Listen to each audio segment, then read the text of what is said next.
David et Henry sont deux frères jumeaux. À l'école, ils ne se parlent jamais, mais en dehors des cours, ils font les pires mauvais coups ensemble.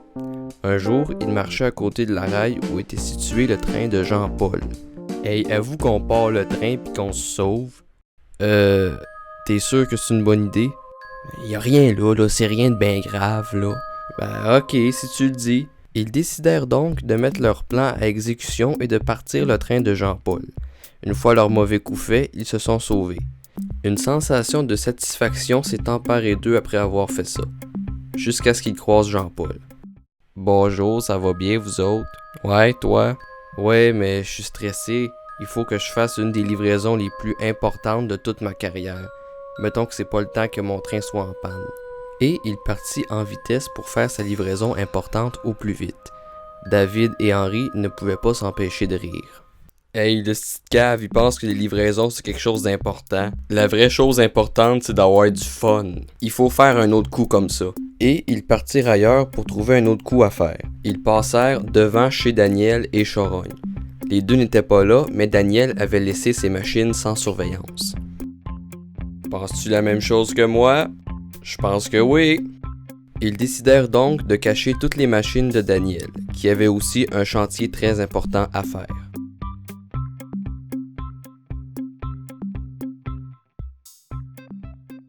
Quand il arriva chez lui, il constata que toutes ses machines avaient disparu. « Oh non, en plus il fallait que je fasse le chantier super important. » Il ne savait pas trop comment réagir ni quoi faire.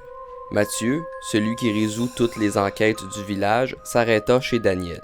« Hey, Mathieu, là, me suis fait voler toutes mes machines, là, Ouais, le train de Jean-Paul aussi, il roulait tout seul, puis là, il est arrivé au bout de la rail, puis là, il marche plus. Je viens de voir pour que tu le checkes. Ben, je peux pas, mes outils étaient tous dans mon truck, fait que... Bon, ben, on dirait qu'il va falloir que je trouve un voleur aujourd'hui. Mathieu partit à la recherche du voleur, ce qui était sa nouvelle mission de la journée. Pendant ce temps, Chorogne prenait une pause et avait laissé son autobus un peu plus loin. David et Henry avaient remarqué ça et se sauvèrent avec l'autobus. Chorogne se retourna au même moment et les reconnut. « Hey, vous autres là, lâchez ça tout de suite! » Mais ils étaient rendus trop loin pour qu'elle puisse les rattraper à pied. Quelques minutes plus tard, elle vit passer Mathieu en auto. Elle l'arrêta pour lui parler de ce qu'elle avait vu. « Mathieu, c'est que j'ai vu les deux petits bums là, puis ils sont partis avec mon autobus. Fait que... Ouais, mais qui ça? Ben, les deux bums, là, c'est des frères jumeaux, là. Je les embarque à tous les jours dans l'autobus, là. Ils sont sur mon circuit. Mathieu savait qu'elle parlait de David et Henry. Il fallait juste qu'il les trouve. Comme l'autobus manquait d'essence, ils se sont vite fait attraper par Mathieu, leur père.